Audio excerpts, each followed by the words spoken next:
बिस्मिल्लाहिर्रहमानिर्रहीम। अस्सलामु अलैकुम।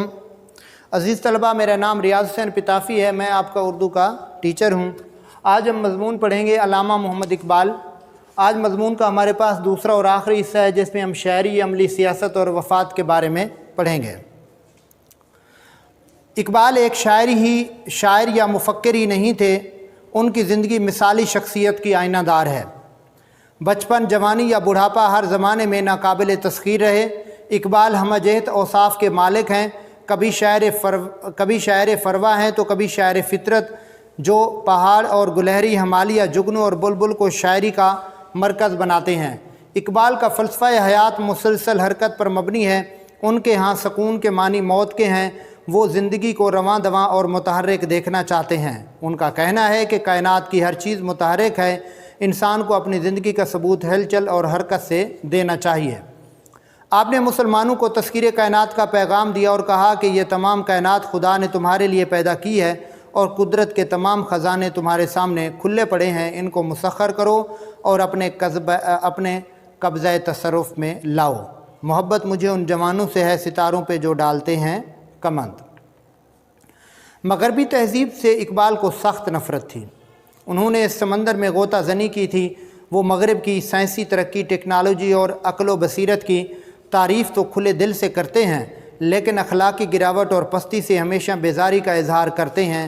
वो तो बरमला कहते हैं, मैं नाखुश व बेजार हूँ मरमर की सिलों से, मेरे लिए मट्टी का हरम और बना दो।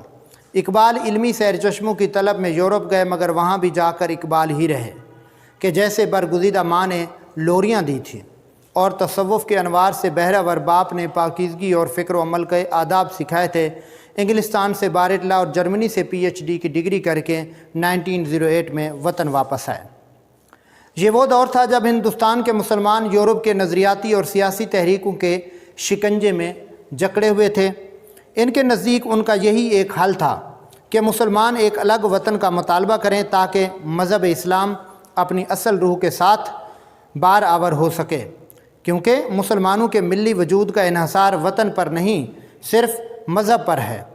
आपने ज़ुबान, रंग, नस्ल और वतन पर बुनियाद बनने वाली अक़वाम के बजाय मज़हब का नाम दिया।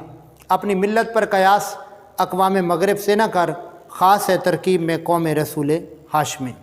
इकबाल की शायरी का खसूसी मुखातिब नौजवान ही हैं। उन्होंने नौजवानों को अतात इलाही और अतात रसूल की तरग़ीब दी। उनका कहना है कि इस वक्त एक मुसलमान नहीं हो सकता जब तक उसका खुदा और उसके रसूल पर पुख्ता और कामिल यकीन ना हो कि मोहम्मद से वफ़ा तूने तो हम तेरे हैं, ये जहाँ चीज़ है क्या लोहो कलम तेरे हैं। इकबाल ने मुसलमानों को खुदी की तालीम दी और खुदी उनके कलाम में वसीउल मानी लफ्ज़ है। वो मुसलमानों में खुदी को बुलंद करना चाहते थे, कमज़ोरी और बुज़दिली को दूर करके इंसान को उससे असल मकाम से रोशनास कराना चाहते थे। जैसे आप फरमाते हैं, खुदी को कर बुलंद इतना कि हर तकदीर से पहले खुदा बंदे से ख़ुद पूछे बता तेरी रज़ा क्या है। और इसी बेखुदी के आलम में उनका मुर्ग़े खुशनवा यानी अल्लामा इकबाल 21 अप्रैल 1938 को इस दुनिया फ़ानी से रुखसत हो गए। आपका मज़ार लाहौर में बादशाही मस्जिद के बाहर है। ये तो थे कुछ इक़्तिबासात। अज़ीज़ तलबा, अब हम आते हैं अपने अहम नुकात की तरफ। ये नुकात आपने गौर से देखने हैं और यही आपका होमवर्क भी होगा। आपने शायरी का आगाज़ बचपन से किया। इकबाल मुसलमान नौजवानों को शाहीन से मुशाबे करार देते थे। इकबाल ने मुसलमानों को बुलंद किरदार और ख़ुद एतमादी का दर्स दिया। इकबाल मुस्लिम लीग के एक सरगर्म कारकुन थे। आपने 1930 में खुतबा इलाहाबाद में पाकिस्तान का तस्वुर पेश किया। अल्लामा इकबाल ही वो लीडर है जिसने कायद आज़म जैसे सियासतदान को मुसलमानों की सरबराही करने का कहा। आप 21 अप्रैल 1938 को फ़ौत हुए। आपका मज़ार लाहौर में बादशाही मस्जिद के बाहर है। मुझे उम्मीद है आज का सबक आपको समझ आया होगा। फिर भी कोई मसला हो तो आप मुझसे रब्ता कर सकते हैं। अस्सलामु अलैकुम।